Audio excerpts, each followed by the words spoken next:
explicada, i és que hem plantejat anar a buscar la proximitat d'aquest anàlisi. Ens hem volgut apropar a les vides quotidianes de les persones i com aquestes vides es veuen afectades per al capitalisme que actualment està en crisi o s'està reestructurant després d'una crisi.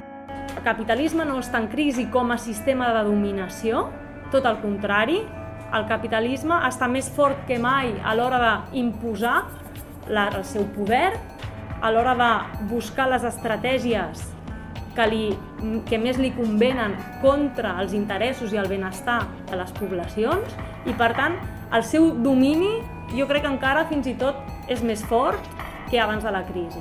Tenim un fort retrocés social que ens degrada com a societat i ens fractura. És una societat que genera pobres, però que a més genera odi cap als pobres.